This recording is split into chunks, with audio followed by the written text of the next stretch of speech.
بسم اللہ الرحمن الرحیم۔ گمنام ہیرو کے معزز ناظرین السلام علیکم۔ دوستو لائک ضرور کر دیا کریں، شکریہ۔ آئیے چلتے ہیں کہانی کی طرف۔ وہ گلو اپنی قسم کا ایک ہی بدمعاش تھا۔ سارے شہر میں ہماری جان مصیبت میں پھنسی تھی، دم گھٹا جا رہا تھا اور اس کو بوٹ چمکانے کی پڑی تھی۔ دو عاقل بالغ عورتوں کو اس نے حیران کر رکھا تھا۔ وہ ٹس سے مس نہیں ہو رہا تھا اور وہ شکیلا ہم پر یہ مہربانی کر رہی تھی، اسے وہاں سے ٹہلا کر وہ ہمیں اس عذاب سے نکالنا چاہتی تھی کہ اس گلو کی ہم پر نظر نہ پڑے، مگر اس بوزنے نے ہم سب کا ناطقہ بند کر رکھا تھا۔ تو بار دکھاوے کے لیے جا رہا ہے، حرام خور، اٹھ دفع ہو جا یہاں سے۔ تجھے نہیں پتا کہ یہ کتابیں کتنی ضروری ہیں شکیلا کی صحت کے لیے؟ دیکھ تو اس کا رنگ پیلا پڑتا جا رہا ہے۔ جا جلدی لے آ بدبخت، اٹھ جا ورنہ میں جوتا مار دوں گی، نکما کام چور۔ ان گالیوں کے بھی پیسے میں آپ سے تنخواہ کے علاوہ لوں گا بیگم صاحب جی، یہ بھی میں آپ کے حساب میں لکھ دوں گا۔ ہاں اب ذرا چمکے ہیں یہ بوٹ، لائیں پیسے دیں۔ لعنت ہے تیری شکل پر، اب دفع بھی ہو جا یہاں سے۔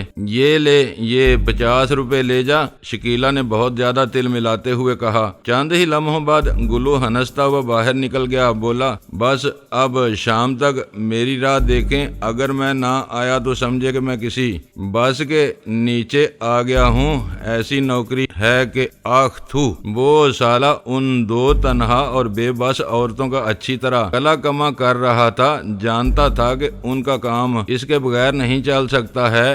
وہ باہر نکلا تو ان دونوں نے اندر سے تمام دروازے بند کر کے فوراً ہی وہ تختہ اپنی جگہ سے اکھاڑ کر ہمیں باہر نکالا۔ ہم دونوں حبس دم کی وجہ سے بہت ہی نڈال ہو رہے تھے۔ تازہ ہوا میں پہنچتے ہی ہم نے گہرے گہرے سانس لیے، تب کہیں جا کر ہماری جان میں جان آئی۔ وہ ہماری اس حالت کو سمجھ چکی تھی۔ نجمہ بولی آپ کو تو ہم پستول کے بغیر ہی مار سکتے تھے، اندر تو دم لینا بھی ممکن نہ ہوگا۔ ہاں آپ چاہیں تو کیا نہیں کر سکتی ہیں خانم، ہم ہی ڈھیٹ ہیں جو بچ گئے۔ ویسے آپ اطمینان رکھیں، ہم نہ قاتل ہیں نہ ڈاکو، ایسے ہی چکر میں پھنس گئے تھے۔ وہ گئے نہیں، وہ پولیس آبی نے پلنگ پر پھیل کر بیٹھتے ہوئے کہا۔ وہ یہاں سے ہو کر چلے گئے ہیں، ہمیں بہرحال آپ سے مل کر بڑی خوشی ہوئی ہے جناب۔ فلموں میں تو یہ دیکھا تھا، مگر آج اپنے گھر میں ہی یہ سب کچھ ہو گیا۔ اگر آپ اپنا تعارف کروا دیں تو بڑی مہربانی ہوگی۔ شکیلا نے اپنی میکسی پر ایک چادر اوڑھتے ہوئے کہا۔ سارے تعارف اور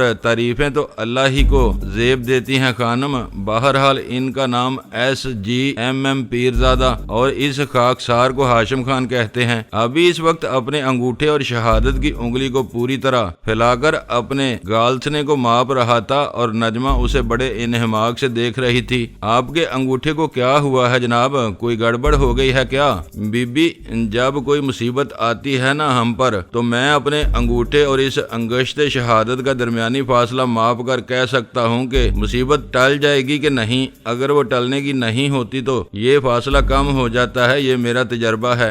آبی نے یہ بات بڑے ہی سادھو سنتوں ایسے لہجے میں یوں کہی کہ مجھے بے ساختہ ہنسی آ گئی، مگر وہ بہت زیادہ سنجیدہ تھا۔ بولا تم ہنس رہے ہو کان، ایسی مصیبت کے وقت آدمی کی بہت سی چیزیں سکڑ جاتی ہیں۔ کیوں بی بی میں صحیح کہہ رہا ہوں نا؟ شکیلا کچھ نہ سمجھتے ہوئے مسکرا کر رہ گئی، بولی یہ علم تو ہم نے نہیں پڑھا ہے پیرزادہ صاحب، مگر آپ کے شائستہ لب و لہجے سے میں یہی سمجھی ہوں کہ آپ بڑے اونچے معیار کے پڑھے لکھے مجرم ہیں۔ جی نہیں، مجرم تو اب ہم نہیں ہیں بلکہ محرم بن چکے ہیں، اور آپ کے ہم اس قدر شکر گزار ہیں کہ جی چاہتا ہے کہ میں آپ کے پاؤں دو دو کر پیتا رہوں۔ ہاں یہ ضرور کریں، اسی بہانے اس کے پاؤں کی میل اتر جائے گی۔ مگر یہ بتائیں کہ ہوا کیا تھا؟ نجمہ نے ایک تپائی کھینچ کر ہمارے سامنے بیٹھتے ہوئے کہا۔ دوسری تپائی پر شکیلا بیٹھ گئی۔ وہ دونوں ہماری اس افراتفری کے فرار کی کہانی سننے کو بے تاب نظر آتی تھیں۔ دراصل ہم نے ایک ٹیکسی والے کو ادھر چندری گڑھ روڈ پر کچھ زیادہ ہی پیٹ ڈالا تھا، شاید وہ مر گیا ہو۔ پولیس کی گاڑی وہاں سے گزر رہی تھی، ان کو دیکھ کر ہم بھاگے تو وہ لوگ ہمارے پیچھے لگ گئے۔ بس اتنی سی بات تھی جسے ان لوگوں نے افسانہ بنا دیا، ورنہ ہم تو کاروبار کے سلسلے میں لاہور سے یہاں آئے ہیں۔ یہ